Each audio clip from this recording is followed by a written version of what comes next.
అందరూ నమస్కారం. నా పేరు నరేష్. వెల్కమ్ బ్యాక్ మన యూట్యూబ్ ఛానల్. పోతే పోరంబోకు కేఎస్ ప్రసాద్ గారు నిన్న వాడి మీద ఒక వీడియో చేయడం జరిగింది.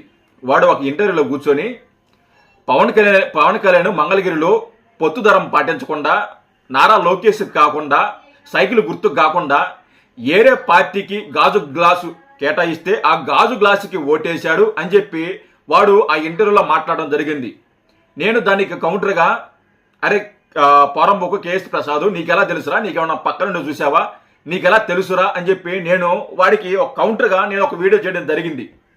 అయితే మన వాళ్ళు చాలామంది అన్న ఒకసారి వాడికి ఫోన్ చేసి వాడితో మాట్లాడన్నా, వాడికి ఎలా తెలుసు, వాడు ఏమైనా పక్కన నుండి చూశాడా, ఎందుకంటే మనం ఓటేసిన సంగతి మనకు తప్ప ఇంకెవరికి తెలియదన్నా. అలాంటప్పుడు వాడికి ఎలా తెలిసింది పవన్ కళ్యాణ్ గారు ఎవరికి ఓటేశారని చెప్పి?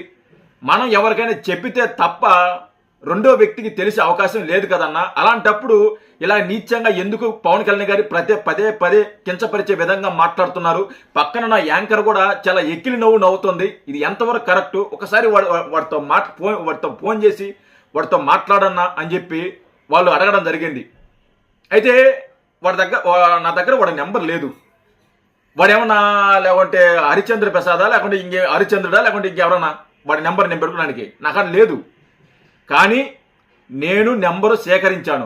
చాలామంది అడిగాను, చాలామంది అడిగితే చాలామంది లేదన్నారు. ఒక అన్నను అడిగాను, ఒక అన్నను అడిగితే ఇమ్మీడియట్గా అన్న నేను పలానా వ్యక్తి అని చెప్తే ఇమ్మీడియట్గా వాడి నెంబర్ ఇవ్వడం నాకు జరిగింది. ఆ అన్నకి థ్యాంక్స్. ఆ అన్నకి అయితే వాడితో నేను ఫోన్ చేశాను.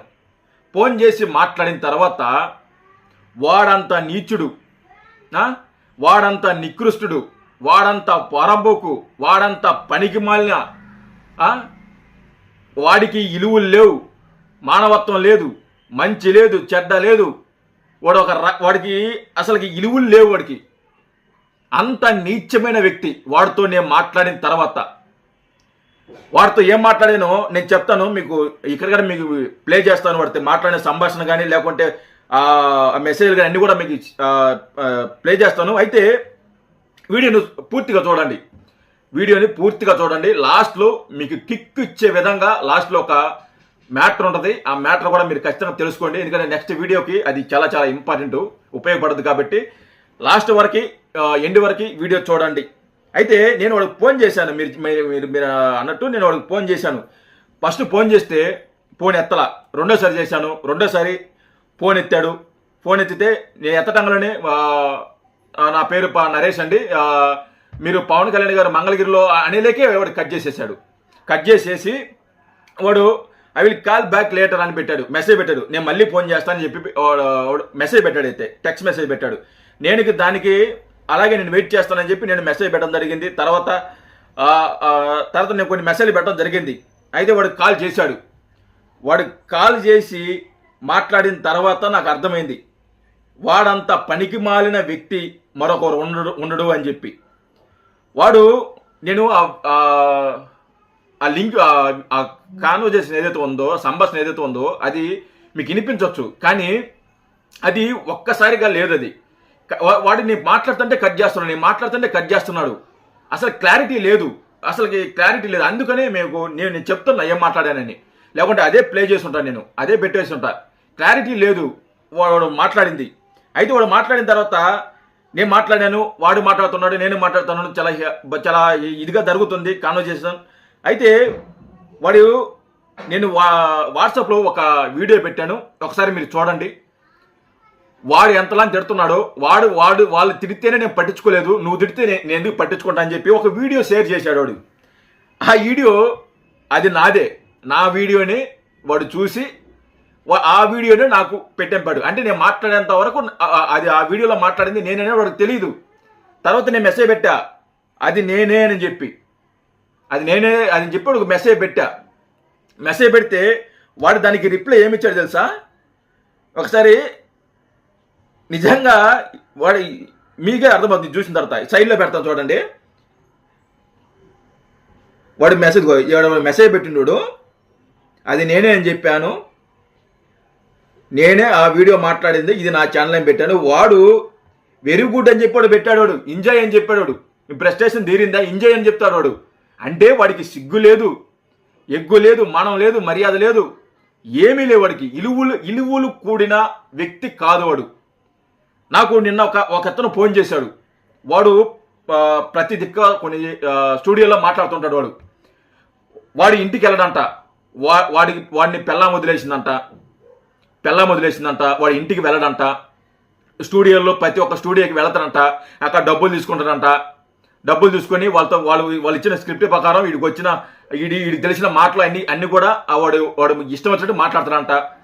సాయంత్రం అయితే అక్కడే పనుకుంటాడంట. ఆ స్టూడియోలని లాస్ట్లో ఏ టైం అయితే రాత్రి అవుతుందో ఆ స్టూడియోలను పనుకొని అక్కడే వాడు జాగారం చేస్తాడంట. అక్కడికి మందు తెప్పించుకుంటాడంట, మందు తాగుతాడంట. మళ్ళీ పొద్దున్నే అక్కడే రెడీ చేసి మళ్ళీ అదే స్టూడియోలో కూర్చొని మళ్ళీ పవన్ కళ్యాణ్ గారి మీద అలా ఉంటే లోకేష్ గారి మీద వీళ్ళ గురించి టీడీపీ జనసేన గురించి మాట్లాడుతుంటాడు. వాడికి ఇంటికి వెళ్లే ఉద్దేశం లేదు, వాడు ఇంటికి వెళ్ళడన్నవాడు అని చెప్పి నాకు ఒక స్టూడియో కెమెరామ్యాన్ అసిస్టెంట్ నాకు కాల్ చేయడం జరిగింది. కాల్ చేసి, అన్న దయచేసి నా పేరు చెప్పొద్దన్నా, ఎందుకు నా పని పోద్ది, నా పేరు చెప్పొద్దు అన్నారు. నీ పేరేం చెప్పను బ్రో, దిగులు పడద్దు, నీ పేరేం చెప్పను. అలాంటి వ్యక్తి వాడు ఇంటికి వెళ్ళడు, మందు దాగి ఇష్టం వచ్చినట్టు వాడు ప్రవర్తిస్తుంటాడు, ఇష్టం వచ్చినట్టు మాట్లాడుతుంటాడు కేఎస్ ప్రసాద్. అయితే కేఎస్ ప్రసాద్ నేను ఇవన్నీ కాదు, కేఎస్ ప్రసాద్కి ఒక ఛాలెంజ్ విసర్తమని చెప్పి అనుకున్నా. ఒక ఛాలెంజ్ ఇసిరా నేను. అయితే వాడు మాట్లాడుతాడు కావాలా, ఫోన్ ఎత్తుతున్నా కావాలని చెప్పి పొద్దు నుంచి నేను మధ్యాహ్నం నుంచి ట్రై చేస్తూనే ఉండా. మెసేజ్లు కూడా పెట్టా, ఈరోజు వాడికి మెసేజ్ కూడా పెట్టాను నేను కేఎస్ ప్రసాద్కి. కేఎస్ ప్రసాద్, నువ్వు పవన్ కళ్యాణ్ గారిని ఓడిపోతాడని, కూటమి ఓడిపోతుందని, వైసీపీ గెలుస్తుంది అంటున్నావు కదా, నేను ఒక ఛాలెంజ్ చేస్తా, నువ్వు కూడా ఛాలెంజ్ చేస్తావా, దమ్ముందా అని చెప్పి నేను మెసేజ్ పెట్టాను.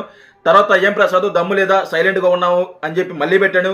వైసీపీ గెలుస్తుందని సర్వేలు కూడా చెప్తున్నావు కదా, ఎందుకు భయం ఛాలెంజ్కి అని చెప్పి నేను పెట్టాను. నేను ప్లే చేస్తాను, ఎన్ని పెట్టాను అన్నీ చూశాడు వాడు. లాస్ట్లో మగాడిలా ఛాలెంజ్ ఒప్పుకోవచ్చు కదా ప్రసాద్, స్టూడియోలో కూర్చొని ఆడదానిలాగా మాట్లాడటం కాదు కదా, మగాడిలా ఛాలెంజ్ చేయాలి కదా అని చెప్పి అన్నీ పెట్టాను. పెడితే వాడు ఫోన్ చేసిన ఎత్తలా, ఏం చేయాల. నేను ఈ వీడియో సందర్భంగా ఒకటి చెప్తున్నా, కేఎస్ ప్రసాద్, నువ్వు నిజంగా మగాడివైతే, నీ ఒంట్లో సీము నెత్తురు ఉంటే, నిజంగా నువ్వు మగ పుట్టుంటే నేను ఒక ఛాలెంజ్ ఇస్తా. ఆ ఛాలెంజ్ నువ్వు సేకరిస్తావా? అదే నీకు మెసేజ్ పెట్టా, నువ్వు ఫోన్ ఎత్తలా. నువ్వు ఛాలెంజ్ సేకరిస్తావా? నువ్వు మగాడివైతే, నీకు దమ్ముందా? నువ్వు దమ్మున్న మగాడివైతే ఓపెన్ ఛాలెంజ్ ఇది, బహిరంగంగా. ఈ వీడియో చూస్తుంటావా నువ్వు? వీడియో చూస్తావు కదా నువ్వు? ఛాలెంజ్ ఒప్పుకుంటావా? నాకు ఫోన్ చేయి, లేకపోతే నేను ఫోన్ చేసిన నువ్వు ఎత్తు. ఛాలెంజ్ ఏందని చెప్పి నేను చెప్తా. ఛాలెంజ్కి నువ్వు ఒప్పుకో. నువ్వు మగాడివైతే, మగ పుట్టుంటే, నీ జీలో దమ్ముంటే ఛాలెంజ్కి ఒప్పుకో.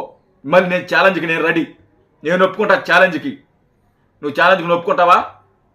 అయితే ఫోన్ ఎత్తు. నేను ఫోన్ చేసినప్పుడు నువ్వు ఫోన్ ఎత్తు, లేకపోతే నువ్వు ఫోన్ చేయి. స్టూడియోలో కూర్చొని పిచ్చి వాగటం కాదు. మగాడంటే ఛాలెంజ్ చేయాలి, ఛాలెంజ్ సేకరించలేదు. అది మగతనం అంటే. మగాడిలా మాట్లాడాలి, పోరంబోకి వ్యక్తుల్లాగా మాట్లాడకూడదు. చదువుకున్న వ్యక్తివి, జ్ఞానం ఉన్న వ్యక్తివి, నీ జ్ఞానం అంతా ఎడగపోయింది కేఎస్ ప్రసాద్. సిగ్గులేదా నీకు? నువ్వు మగాడవైతే నా ఛాలెంజ్కి ఫోన్ చేయి. నువ్వు ఛాలెంజ్ అయినా చెప్తా, ఛాలెంజ్కి ఒప్పుకుంటా. నువ్వు చెయ్యి ఛాలెంజ్. ఫోన్ చేస్తాడు వాడికి రేపు కూడా నేను ఫోన్ చేస్తా, మాట్లాడతా, వాడితోటి ఛాలెంజ్ చేస్తా. వాడు ఛాలెంజ్కి ఒప్పుకుంటాడా లేదా? వాడు నిజమైన మగాడైతే వాడు ఛాలెంజ్కి ఒప్పుకుంటాడు. నిజమైన మగాడైతే వాడు ఛాలెంజ్కి ఒప్పుకుంటాడు.